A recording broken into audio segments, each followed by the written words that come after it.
Bapak Ibu Saudara-saudariku yang terkasih, selamat pagi, salam damai sejahtera bagi kita semua. Semoga Anda selalu sehat. Hari ini kembali kita mendengarkan sabda Tuhan dari kitab Nabi Yesaya bab 50 ayat 4 sampai 9 dan Injil Matius bab 26 ayat 14 sampai 25. Ada dua pertanyaan yang kita renungkan bersama. Yang pertama, apa artinya menjadi murid Tuhan? Dan yang kedua, siapakah yang selalu sering mengkhianati kita dalam hidup ini? Yesaya menceritakan kepada kita bahwa menjadi murid itu adalah mempertajamkan pendengaran, setia, dan konsekuensi dari kesetiaan seringkali kita bisa menderita. Anda pernah menjadi murid, berhadapan dengan guru atau dosen yang juga killer, barangkali menuntut ini dan menuntut itu, dan Anda pasti mengalami keluh kesah dan penderitaan dan banyak hal lainnya. Tetapi menurut Yesaya, menjadi murid tetap setia dalam kesulitan seperti itu. Dan yang berikut adalah murid selalu mengandalkan gurunya, mengandalkan Tuhan.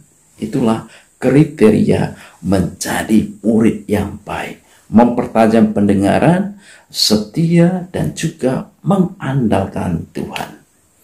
Dan dalam bacaan Injil kita mendengar tentang konflik Yudas dengan Yesus dan juga para imam. Lanjutan dari cerita kemarin. Hari ini Yudas bertemu dengan imam-imam kepala dan ia bertanya, apa yang kalian bayar kepada saya?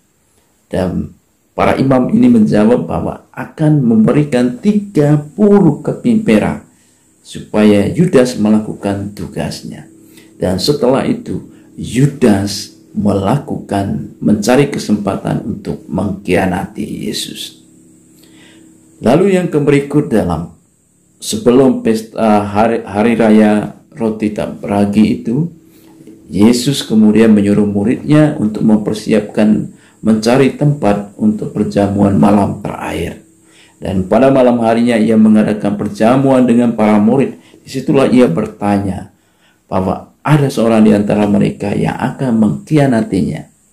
Dan Yudas pura-pura lagi bertanya, apakah saya yang dimaksud? Dan Yesus terus terang mengatakan, engkau sendiri mengatakannya. Saudara-saudariku yang terkasih, tentu saja Yudas bukanlah seorang murid yang setia, yang mempertajam pendengaran, yang mengandalkan Tuhan. Menurut para exeget bahwa Yudas berasal dari kelompok Zelot, salah satu kelompok pemberontak terhadap penjajah dari kalangan Yahudi yang tak segan menggunakan kekerasan, melakukan teror kepada penjajah dan juga kepada orang Yahudi yang pro kepada penjajah. Dan kita melihat sifat seorang murid seperti Yudas. Dari bacaan-bacaan ini tentu saja memberikan kita beberapa permenungan. Yang pertama, bahwa rencana dan karya Tuhan tetap terjadi walaupun kenyataan dan hidup manusia seperti yang ditunjukkan oleh Yudas sendiri. Tuhan tidak pernah membatalkan cintanya. Tuhan mencintai dengan segala risikonya. Ia tetap mencintai umatnya, mencintai ciptaannya. Bagaimana kalau Anda mencintai seseorang? Itulah gambaran cinta yang nyata. Walaupun ada pengkhianatan, rencana dan karya keselamatan itu tetap dijalankan. Itulah kehendak Allah.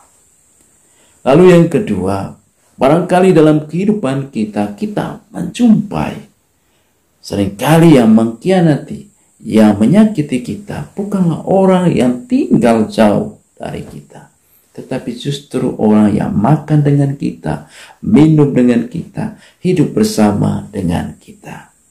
Orang seperti itu yang barangkali mencintai sekaligus menyakiti kita. Misalnya kita mendengar bagaimana seorang anak membenci orang tuanya, tidak menerima orang tuanya. Istri membenci suaminya karena suaminya mengkhianatinya. Padahal pada waktu masa pacaran tidak ada Tidak ada satu kata pun yang menyakiti. Semua kata yang sangat indah. Suami juga kecewa dengan istrinya. Seringkali ini yang terjadi dalam kehidupan kita. Orang dekat sering kita benci sekaligus kita cintai.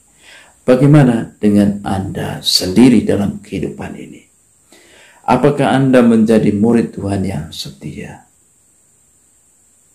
Ingat, kita belajar dari cinta Tuhan. Sekali mencintai, apapun resikonya, tetaplah mencintai. Itulah gambaran murid yang setia. Setia dalam iman, setia mengikuti Tuhan, apapun resikonya.